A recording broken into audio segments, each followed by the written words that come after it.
You're listening to Life Repair Recovery Talk Radio with Rick Thompson, only on LA Talk Radio.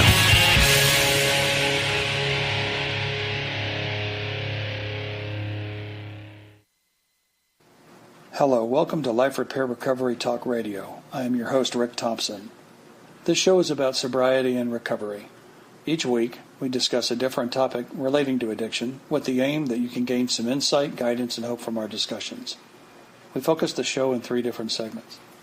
1, the viewpoint of the families dealing with the family members suffering from alcoholism and addiction so they may assist them in obtaining treatment. 2, the psychological trauma and emotional damage alcoholics and addicts and their families experience. 3, the role of the insurance companies and associate providers and their part in the recovery process. Hello, everyone. Come on in, get comfortable, and welcome to the show. I'd like to dedicate this show tonight to my niece, Wendy Thompson. On our show this evening, we shall address dating in the first year of recovery, dating an alcoholic drug addict versus dating a non-alcoholic drug addict, and the pitfalls of having intimate relationships within the first year of sobriety, and the pros and cons connected to it. The second segment shall be dedicated to the callers. In the studio with me tonight are Scott Schaefer, who is a professional in the recovery community and a close personal friend, and my other dear friend, Billy Jones, who is in the front lines of recovery. And these guys will also share their strength, hope, and personal experience with us as long as it doesn't get them indicted. Hello, Scott. Hello, Billy. How are you this evening? Hey, Rick. Hey, Rick. I'm good. Okay. Let's go to Billy first. Billy, can you please give us an overview of what your personal experience has been in the dating arena within the recovery community? Well, that's a trick question because you said in the first year. I really didn't date anybody. I was in fear that a relationship would interfere with my sobriety, so I kind of avoided relationships. But after that, it was like, the floodgates had opened, and I was eager just to get in a relationship, just to, get some companionship. And I found out that the reality is that if you dated somebody in the program, you had to be completely transparent. And if you dated somebody out of the program, you could conceal all of your bad habits. They didn't really know. So I found it, more difficult to date somebody out of the program than in the program. But when you're dating somebody that's in the program, for me at the time, it was like everybody knew, and there was a lot of undermining going on. People would get jealous, and, it just found it more difficult. And then I decided outside manipulation. Yeah, outside manipulation, right. Exactly. So basically, there's pros and cons with dating in the program and dating outside the program. Scott, how about you? What's your overview? My overview, this is a tough question. I got here and got sober for a girl right down the street here, Woods at Moore Park.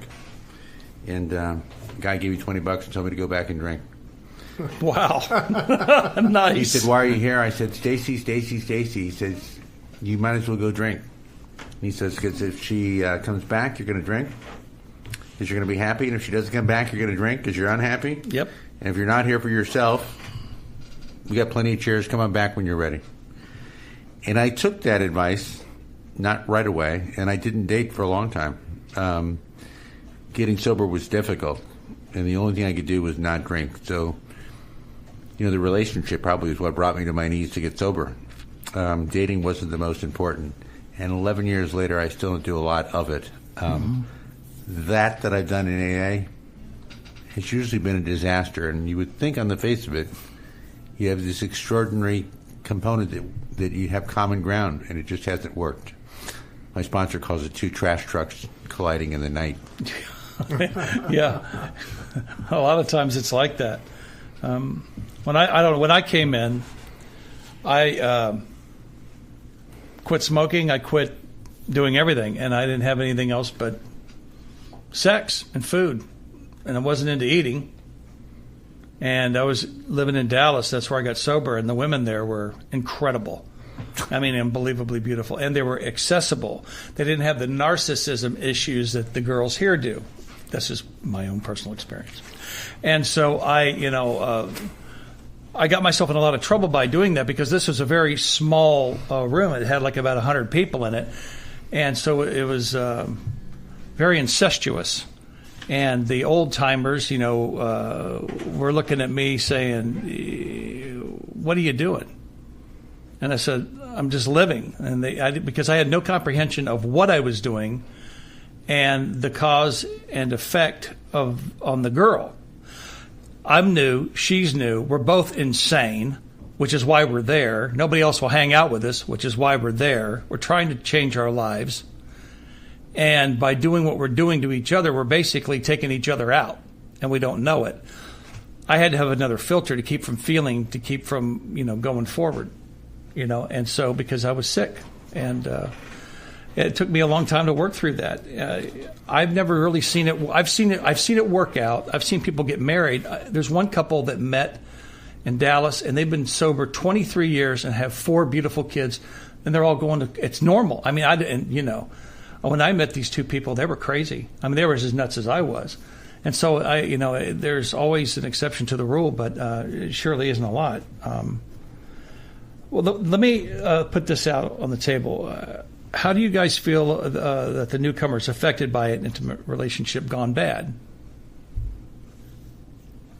Well, that's exactly it. If you're new and you get in a relationship, it's opening you up for disaster from the get-go. There's an old cliche that that's been going around at AA since I've been around, and that's don't get in a relationship your first year because you really need to work on yourself. And what that really boils down to is, everybody wants to hook up when they come into the rooms. For me, the first time I went into an AA meeting, I saw a couple beautiful women. I thought, wow, this is where I want to be. But people get really caught up into that, and they find attraction, and they get into a relationship, and the next thing you know, they really want to work on their sobriety, and then they start dating somebody, and then that person goes out, and then they're slowly pulled into, the fact that this person slipped, and before they know it, they're no longer sober either. Right. So I've always been under the impression that, you really work on yourself the first year. I'm really down on predators that are in meetings too. I see these guys that are hitting on, these women that we, with, 6 months, 3 months, 30 days, and it really kind of like aggravates me. I understand that. I usually want to go up and say something to them. Unfortunately, I don't. But I think that people need to really concentrate on the first year of their sobriety for themselves and stay out of relationships. And I really think that if they want to get sober, that's the best way to go about it. Mm-hmm. I agree with that. Scott? I completely agree with Billy. In the book and in the promises, it talked about God does for us what we can't do for ourselves. Right. Unlike Billy, I spent the first year on bail with an ankle bracelet. So it wasn't the most conducive to dating anybody. Yeah. Wow. So that's a date getter. But even 11 years later, I get upset with the predatory conduct, and I'm not the spiritual giant Billy is. I actually say things. Right. It's unacceptable. Really, it's about self-care and self-love that first 11 years later, but at least that first year. And you have nothing to give.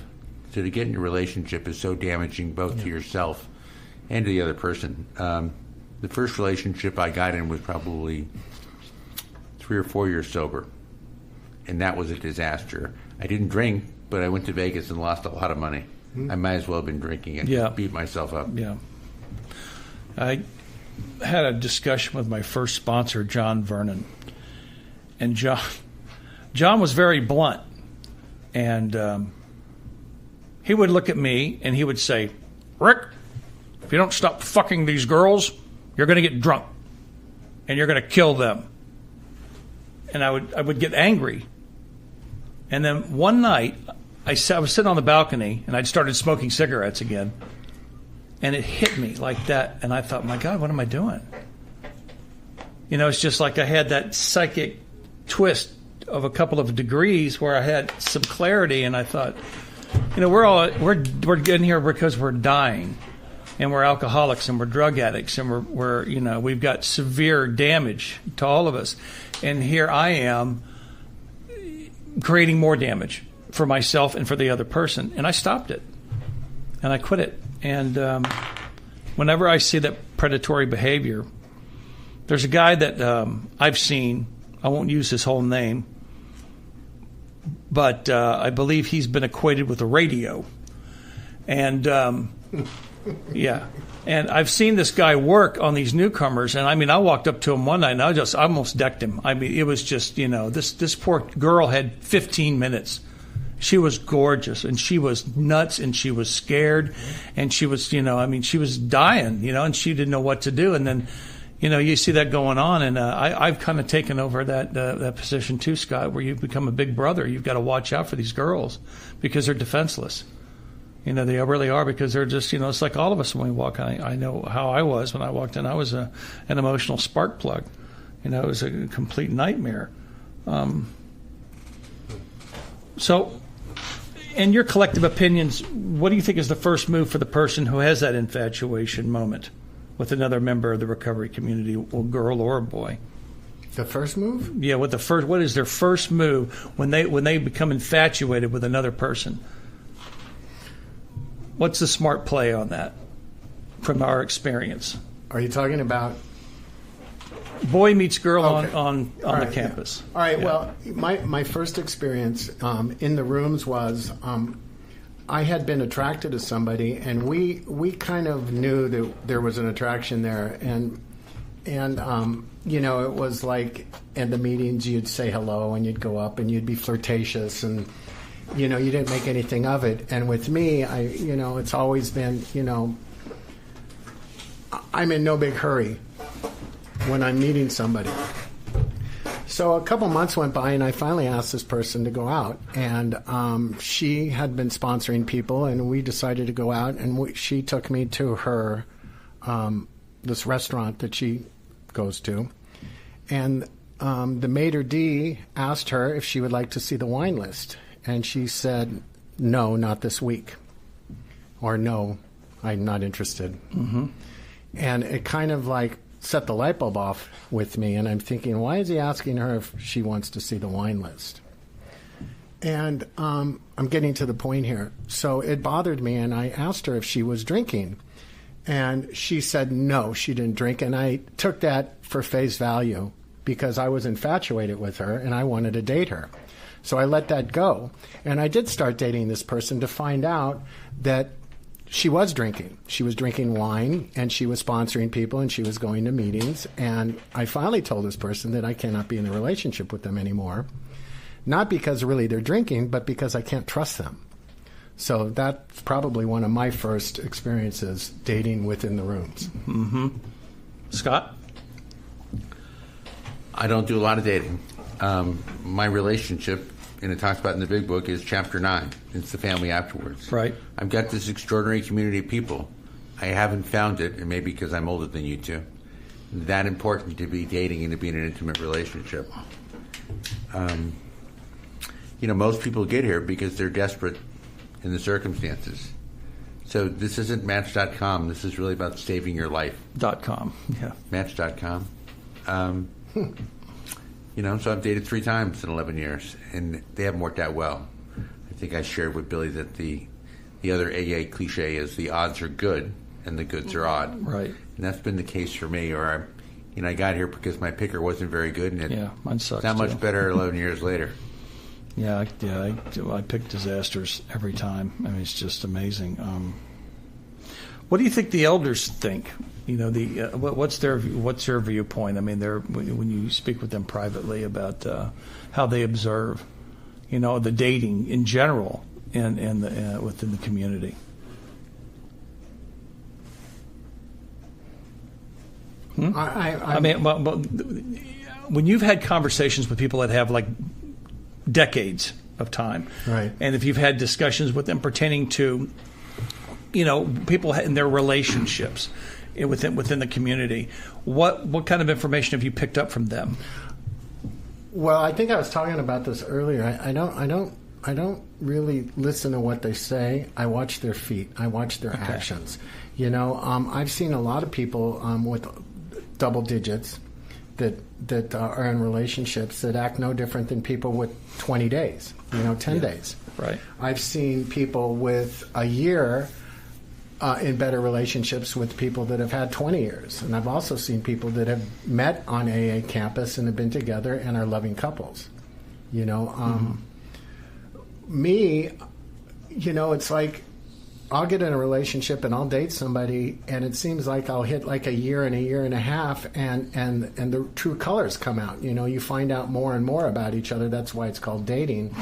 And I've been in relationships where people conceal who they really are for long periods of time. I think we all do that. We're good at it. But it's like you just watch their feet. In terms of the elders, I think a lot of times when I've seen people that are together in the program, I'm thinking of a couple right now. They're examples. They're examples that it works. It gives me hope. It gives me faith. I hate to sound cliche, but watching them and watching it work tells me that that can work for me too. So, I'm basically one of those guys that's sobriety by example. Mm-hmm. What do you think, Scott? Billy hit on the key word about making relationships work, whether they're in Alcoholics Anonymous or just in life. To be honest, and that takes a lot of work. To be honest in a relationship, you want to be loved. You want somebody to like you. Right. So to let your guard down and be honest in a relationship takes a lot of work. I didn't come here to date. I came here to get sober. Right. June 23rd, 2005, and that's still not the reason I'm here. I'm not here to date. I'm here to stay well, which takes work. It's a lifetime of work. In the back of Dr. Bob's story, there's a little section where it says it really works. It does really work if you do the work. So to me, the distraction of dating, which is, it's separate and apart from the work. I like helping people irrespective of men or women. If a relationship is meant to work out, it'll work out, but that's not my primary focus why I come here. So what do you guys feel about hostage taking in relationships? Because that's my viewpoint, really. When you see two people get together in the program, it's usually they're taking each other hostage. I have no personal comment on that. Yeah, okay. How about you, Scott? I just haven't found that dating works very well in recovery. Well, do you think the sponsor should exert their influence over the newcomer to keep them from doing that? Or should they just let them fall down, skin their knees? Well, if they have a good sponsor, their sponsor should tell them not to be in a relationship, right off the bat. A good sponsor would be encouraging them to work, on themselves instead of getting in a relationship. I personally, when I sponsor somebody and they're within a year and they tell me they start dating somebody, tell them right out off the bat that they're playing with fire. Right. And I let them know that right off the bat. Of course, I can't discourage them from doing that because I only make suggestions. But I tell them, is this what you really want to do? Because, you should be working on you, not getting in a relationship. I've been hostage and I've taken hostages. Right. In my 11 years, I've been in quite a few relationships in the program. It doesn't hurt to be hostage, and it doesn't, do any damage to take hostage in a relationship. I've been in relationships with people because they were attractive, or I was in relationships with people because, I felt good when I was with them. I don't know if that makes sense, but the bottom line is... The bottom line is that we're attracted to people for certain reasons, and it's usually about ego. And if you hook up with somebody because you feel good when you're around them, you're not really being with them for the big picture. You're just being with them because they're arm candy. Right. And to me, that's being hostage. Because I'm just portraying what my ego wants me to be, and I'm living through my ego, but not really, happy being in a relationship where it's, it's 50-50, So yeah, I get the point. I want to switch gears here for just a second and actually go back to the topic of predators in this program.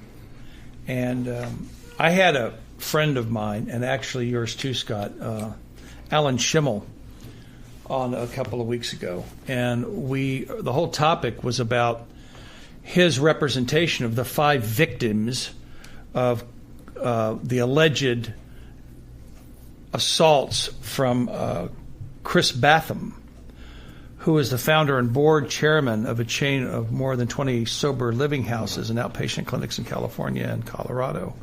He was the subject of a December LA Weekly cover story. He's been sued 3 times in the past 3 months for allegations ranging from wrongful termination to sexual battery. And in this most recent lawsuit filed about a month ago by a pair of former patients at one of Batham's CRLA facilities, alleges that Batham isolated and targeted the plaintiffs and other women to prey on their addictions by using and supplying drugs around them, moving them around to isolated hotel rooms and remote locations, and encouraging them to use drugs with them, and then sexually molesting them when they were high or incapable of consent. What are your thoughts on that? Honestly, just say it. We're looking for truth here. Well, I think it's wrong. Well, yeah. I mean, was this televised? The allegations against this guy? No, it was in LA Weekly, though. Yeah, I think I read the article because that's why I asked if it was televised. It's also all over the internet. Yeah. Right. I saw it on the internet. That's right.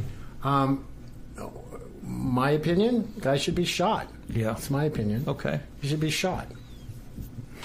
Scotty? I don't disagree. I think he should be castrated. But I also don't think Chris Batham is the only one guilty of that. No, of course bad not. behavior. He can't be the only one. That back in 2005 when I got here, somebody said, this isn't about drinking, it's about thinking. And there's a lot of bad behavior that goes here. There are a lot of people that come here very emotionally broken, very vulnerable. So that predatory conduct in Batham is at the complete top of that scale, is prevalent here. It's a shame because I believe that this is life and death. I go to a lot more funerals than I go to weddings. Yeah. And, you're playing with people's life. It's Russian roulette with people's lives. And particularly when people are preyed upon that are new. It's horrible. It's criminal. Yeah, it is criminal. And the state should do a better job of licensing alcohol and drug facilities. Or having oversight committees. There's no oversight committees. Well, there isn't now. No, of course not. It's a joke. It's a joke. It's a joke and people die. Yeah. We're going to go to the phones and take some calls. If you have any questions or if you'd like to share something with us, we'd love to hear from you.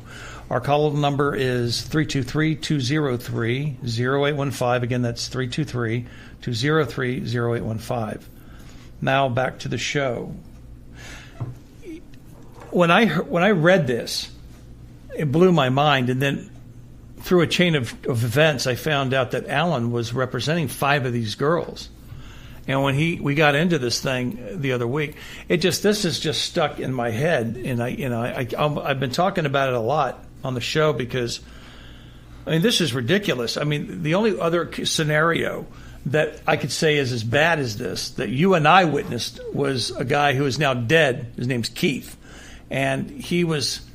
And this is the sickest thing I've ever heard, and this is absolutely factual. What I'm getting ready to say, this guy was hustling young women by telling them that he had terminal cancer, and he'd get them here and fly them in, and then get into this.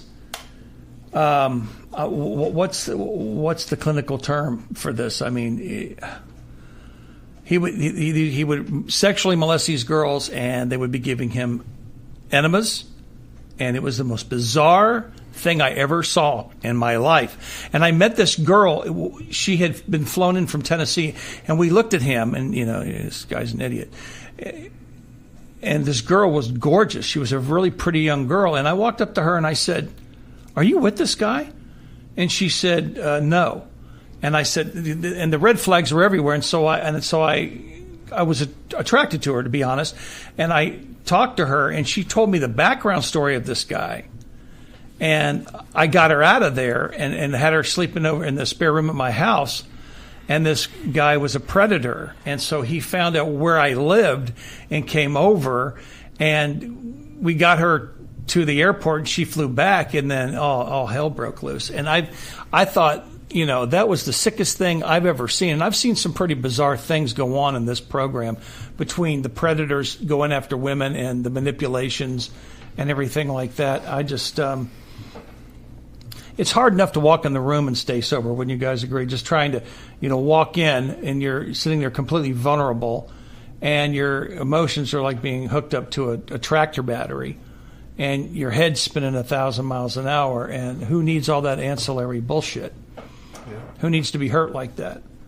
And on that level of sickness. And in the community, I personally have met some of the sickest human beings I've ever known in my life. I mean, I when I was on the streets when I was a kid, I saw a lot of really black stuff, a lot of dark stuff, but nothing psychologically as dark as what I've seen here. What do you guys? What are your thoughts as far as how newcomers should be treated, men and women, when they come in? From an emotional point of view, psychological point of view, and a spiritual point of view? Simple. I think men should help men and women should help women. You should be nurturing, loving, and kind and supportive. Dating is off the table. The predatory conduct you're talking about, though, just doesn't extend to sexual predatory behavior. You mentioned the rehab this guy runs. That's not unusual. Particularly since Obamacare, most of these rehabs are getting insurance money. There's no incentivization for them to get people well. They're looking for repeat business.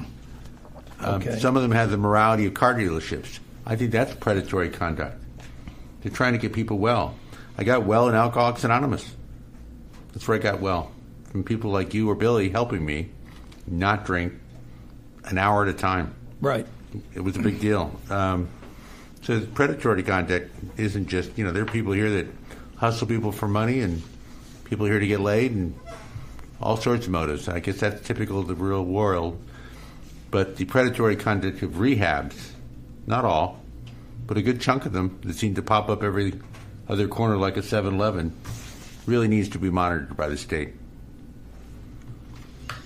Well, there needs to be oversight committees, I think, state and federal at this point. Whether that's going to happen or not, who knows? I mean, right now with the way the trial is supposed to be coming up, I'm sure if there's enough press, then there's going to be some kind of it's an election year, so someone's going to make that their platform so they can get elected. Now whether they're going to do anything about it is a whole other matter once they get into office. But this definitely needs to be addressed. I mean, my God, you're talking about people's lives here. It's unbelievable. I mean, you think of all the people that. I remember this one guy. We were all sitting around having a cigar. And this is like 15 years ago. And this guy was college educated, had a $200,000 a year job, was a very sharp guy, very clean, very organized. We're sitting there and we're bullshitting. And he says, well, I'm going to go home and I'll see you guys later tonight. This guy gets up, goes home, and hangs himself. There's another guy that I remember, another really sharp guy, and we had no idea he had the depression thing going on as bad as he did.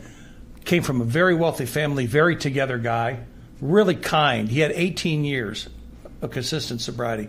Goes home, gets a .357, shoots himself in the heart. Another guy that I knew,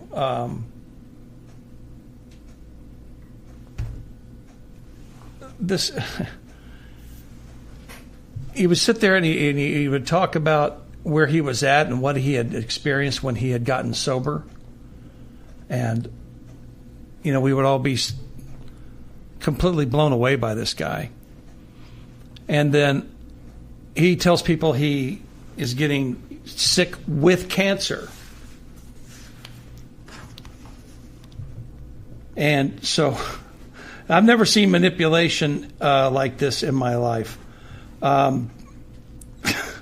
He got everybody to pay his rent, have meetings at his house, and set him up on hospice. Okay, and this guy didn't have cancer. He was a junkie. He had morphine delivered to him. And finally, after 3 months, we're standing there. And he's gray. And he's, we think he's dying. And the hospice nurse comes in. And she pulled two of us outside in the living room. She goes, that man ain't dying. She was this old black chick. She goes, that man ain't dying. He's a junkie. I said, he's a what?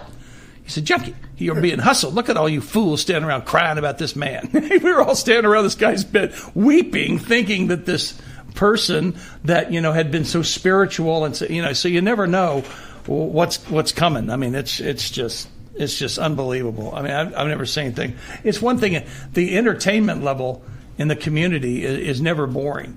Even, when you think you've seen the most bizarre scenario in your life, wait a week and something else will come. It's just, what about you guys? Well, I'm listening to you and I'm thinking about, I remember the one about somebody that you had mentioned earlier told everybody that he had won the lottery. And he started dating all these girls in the program because they thought that he had all this money until they found out that he was full of baloney. Right. That was a good one. Oh, yeah, I remember. I'd forgotten about that scam. That was a classic. Oh, yeah, that guy was unbelievable. Yeah, he's wow. Yeah. Yeah. But you have to hand it to him. As lame as that guy is, for him, that was absolute brilliance on his part. It was a classic, Yeah. It's unbelievable. I mean, Scott, you've seen a lot of people, in the rooms that have just, made you shake your head. It's a television show full of great stories. Great stories. Great faith, great hope, and great adventures. And it's a program of Ricker's honesty, but I don't always believe everything that I hear. That's changed in the 11 years. It's a shame.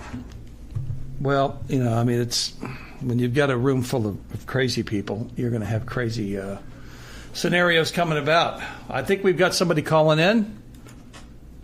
Hello, welcome to Life Repair. You're on the radio. Hello. Hello. Hi, it's Tony. Well, hello, Tony. How are you? I'm good. I'm good. Well, we've been kind of cascading all over the planet tonight. We started with relationships and recovery, hostage taking, and then we sashayed into predators and their behavior and their effect on people in the community. So what do you think about all this? I mean, well, what is predators in general or predators in AA? In AA. Oh, well, I mean, there's not much you can do about it. I mean, unless you catch the clown doing it. There's like one guy I know, I can't remember his name now, but two different women told me, one woman said there was this guy and he was, really making incredible advances on her, like, putting his hand on both sides of the wall while she was between him and, like, really coming on to her in a very disgusting, unctuous way. Well, no, that's sort of redundant, isn't it? Unctuous and disgusting. Anyway, so she managed to just get away from him. And then I ran into somebody else who we both know at a meeting, and she was just saying there was a guy, and I said, because I remember the guy's name then, I don't remember it now, and I said, "Was his name?" She goes, "Yes, that's his."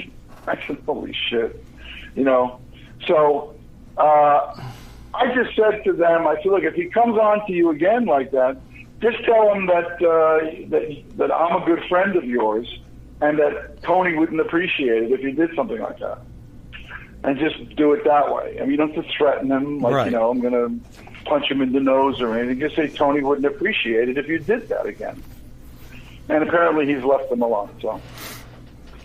Well, that's because you're handsome and you have such a forceful way about you that people are intimidated by you. I guess even through a second party, Yeah. Yeah. I don't even have to show up and say it myself. Somebody else can say it for me. That's how powerful I am. I know it's kind of interesting. They. I know. Sometimes I look in the mirror and I think, "Wow, who is that guy?" Or, "Wow, I can't believe I'm still employed." Yes, exactly. So we were talking originally, the beginning of the show, about relationships and recovery. When newcomers first come in, okay. Boy meets girl on the campus and all of that, and AA campus, yeah, and we covered a lot of ground there, but you've you've sponsored a lot of people, and I mean, you see what goes on in the rooms, on both sides of the hill over here. And what's the most bizarre thing you've ever seen come out of a relationship of two people in the program? Or comical? I remember what? Or comical? Well, it's kind of both. There was this woman who asked me one time to help her with some step stuff, because the way I do step 6 and 7. So I said, yeah, sure. So we worked on the steps, and she told me about her husband, that she had, because I said, are you married? She goes, yeah. And I said, so, your husband? Says, no, we're estranged, because I didn't know if she was married, and they were both in the program. I was just getting some backstory. And she said, no, I have a restraining order against him, and all this. And I was like, oh, fuck, okay, great. Anyway, then what happened was they had 2 kids, two boys, and one of the boys. Well, can I ask you a question? Can I interject for a second? Did they have the kids before or after the restraining order? Before, because the kids were like 12. Okay. We got to ask. Not 2 boys, 2 girls. And it was time for the oldest daughter to have her confirmation. So this guy literally had to come to the house to pick up the girls when he took them out for the weekend or whatever with a court-appointed monitor. That's how bad the restraining order was. So she was telling me all this. So then, that was that. No, she was just telling me she had this thing. So then what happened was we worked on the steps, and then I said, okay, well, all the best to you, whatever. And then I didn't see her for 4 years. And then I ran into her at a meeting, and I said, hey, how you doing? Okay, how are you? Good. I said, so what's going on? She goes, nothing much. And I know she had a ring on her finger. And I said, oh, you got married, huh? And she goes, yeah. I remarried my husband. And I was like, my jaw dropped to the ground. I was like, what? What do you mean? Wow. She goes, when we had the communion for not communion, confirmation, whatever it is for girls, Catholics, it was her confirmation, and he asked if he could take a more active part in it. He would keep his distance, and apparently he was on his best behavior, and this is like 4 years or 3 years into the restraining order, right. And and he was very, very attentive and very cooperative and very helpful, she said. Mm-hmm. So then when it came time for the other daughter to have her confirmation, which was a year and change later, this time they both sat and planned it together. And they went out for coffee, she goes, and then the coffee led to, one of the planning sessions led to have them to eat. And then the next planning session, they went out to the movies. And then when they got back, they jumped in bed. And they rekindled the relationship all over again. Both of them now, him sober, him newly sober, right. Her already sober a while. And all of a sudden, the love got past whatever the hate was or whatever the obstacles were. And she says they're happy as like two teenage kids. She says they couldn't be happier. So, that's like the most unbelievable story I've heard. And it's also like the funniest in a lot of ways. Yeah, I've seen a lot of relationships since I've been in, and the one thing that always amazes me 100% of the time is that the guy always loses possession of the room. So, because he can't go in because all the girls that are connected with the girl that he supposedly hurt, they're all giving him the eye. They're all giving him the evil eye. So, he loses his place where he feels safe. And, that's never good. And I think that happens sometimes for the women as well. Right. That's the only place we have to go. And so that, engaging in relationships, in my experience, I never left because I wasn't going to leave. I wasn't going to have anybody run me out of the room. But, I know how I felt, when I was there. And I certainly didn't enjoy it. It wasn't a very comfortable experience. What, in your opinion, is the most damaging relationship that you've seen since you've been around, Tony? Well, like I said, that one sort of covers it all. You have a restraining order where you need a court-appointed, a monitor to show up at the house when you go to pick up the kids, and because you fear for your life, and then all of a sudden, 3 years later, 4 years later, you guys are back together again. But this time you're back together with, because we have all these, all these things, these issues and things that we have to work on. I mean, it's not just for alcoholic couples. I mean, non-alcoholic couples go through the same things too. People forget that, a lot of people think, like I said this before when I've shared at meetings, that love is a verb. It's not a noun. Right. It's not like you just, I'm in love. No, love requires a certain amount of perspiration, a certain amount of effort. It's not stress. If you're stressing and straining, it ain't love. I don't know what it is, but it ain't love. If you're stressing and straining in a relationship, it ain't love. It's something else. I don't know what else it could be. Could be a lot of different things, but it ain't love. But if you're in a relationship and you're maybe experiencing a little bit of struggle, maybe experiencing, a lot of serenity, maybe you're experiencing some highs and some lows, and you see that you have to roll up your sleeves a little bit sometimes and, and dig in, that's fine. I mean, it's valuable. Love is very valuable. And it's like a garden. You got to go out to the garden. You got to tend to the garden. Nothing's going to grow unless you go out there and till the soil and plant and water and do all that stuff, and it takes time. Well, you're like a little sobriety farmer there, aren't you, Tony? A little bit of it's like this one person used to talk about out beyond the fields of right and wrong is the garden of love. So rather than fight our way to the garden of love, let's just go there right now and bypass those fields of right and wrong. Right. And sometimes the way that works a lot of times when people are willing to do it is that one person raises their hand, symbolically and says, okay, I'll be the adult, or I'll be the person who says, okay, you know what? It's not important for me to be right.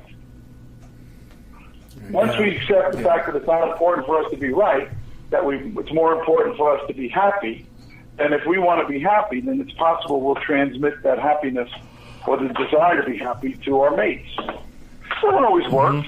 There's always going to be exceptions to the rule, but it's a lot better than sitting there waiting for one person to say, okay, I give up, you're right, I'm wrong. That's like bullshit. And it's not even a question of the other person saying, all right, look, I'll tell you what, I'll give up. Just give up on being right.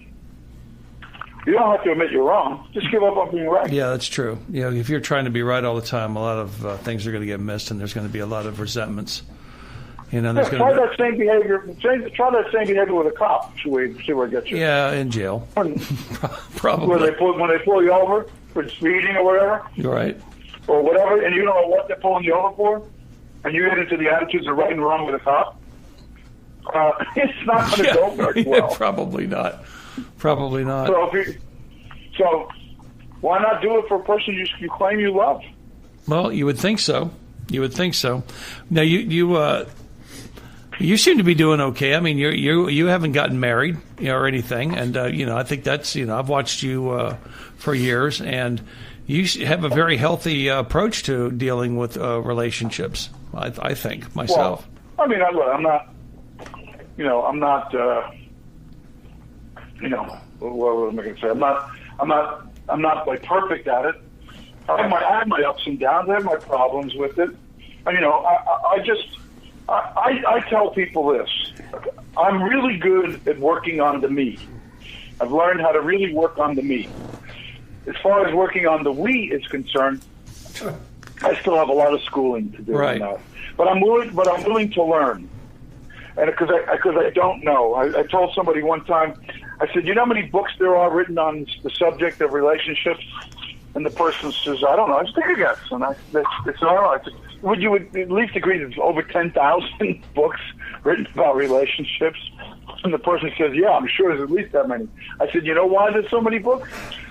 And they said, no, why? I said, because nobody knows. Yeah, nobody has a clue what's going on. Nobody has an answer. I said, but the ones that probably sell the most in the stores are the ones that have communication and forgiveness at the core of it. Right. Communication and forgiveness at the core. Those, I don't know what men are from Mars, women are from Venus is like, or I'm okay, you're okay. I don't know, or any of those other ones. I don't know what the content of a lot of them are, but I do know in some of them, the ones that have like emphasized communication and then forgiveness and exchange, exchanging love for hate kind of thing. Right. Those are the ones that sell the best, and the reason why they sell the best is because it works. Well, thank you very much, Tony, for calling in, man. We really appreciate your time. We're running a little skinny on our side here, so I wanted. Well, it's so funny you just said skinny because I was about to put on a pair of jeans, and they're skinny jeans. Yeah, slimmy. They're slimmy. No, slimmy jeans. Slimming jeans. So, briefly, can you explain the differentiation between slimming jeans and regular jeans? These are 7 for all mankind jeans, and the brand and the style is called Slimmy. Slimmy. Wow. I guess that means it's tight in the package, and nice visual. Yeah, that's grand. Butt. Thanks for that. I'll be having to think about that the rest of the night. That's lovely. Thank you. And so will all of your listeners. Yeah, you're right. Yeah. And they'll say, I hope that cool dude comes back on again. Yeah, right. Yeah. The guy with the slimmy jeans. Yeah, the guy with the slimmy jeans. On the other day with talking about relationships and then segues to slimmy jeans. What is he, high? I don't know, but I just found out tonight we actually have 2,500 listeners. So my God! Yes. Oh Jesus, that's great. Yeah. Mazel tov, man. That's cool. Yeah, it's awesome. And 2 of them are women. 2 of them are women, and there's some of the rest of them. We're not too sure about them either. Who just said that? That was Scott. Oh, Scott. Hey, Scott. Hey, Tony. Yeah, you see what I got to put up with? What I got to put up with? Really, my adopted brother slits my throat. Not only was it really a clever thing to say, the timing was perfect. I know. Well, he's like that. He's a comedian. That's what he is. He is. That was very funny. Yeah, his timing's impeccable. Tony, I love you, man. Thank you for calling in. I really appreciate it. I love you right back. Great to hear your voice, Scott. Bye, Tony. See you later, buddy. Take care. Good night. Bye. Well, guys, thank you for coming by. I really appreciate it. It was a lot of fun. My pleasure. Thank you very much, Rick. Yeah. That's all the time we have for this week. I hope that you've been able to take away something from our discussion. I'd like to thank my guests, Billy and Scott, and to our caller, Tony. I hope that you can join us next week. And remember, you can also download any of our previous shows. They are all archived at www.latalkradio.com. That is www.latalkradio.com. Our mission is to provide a safe platform for those who are suffering from various forms of addiction. We're not professionals in the recovery business, just people willing to listen and offer suggestions to help those in crises. And if we can do anything to help you, please call us and ask. We'll be more than happy to. And now, words of wisdom from our sober pilot in the afterlife, John Flynn. Disappointment. Disappointment is the caboose on the tootsie train of expectation. Anything you want from anybody, you give them what you want from them. It's the only way you're going to get it. Life is about giving, not getting. Day at a time. Thank you for listening. Good night and good luck. You're listening to Life Repair Recovery Talk Radio with Rick Thompson, only on LA Talk Radio. Yeah, we had a little lull there. When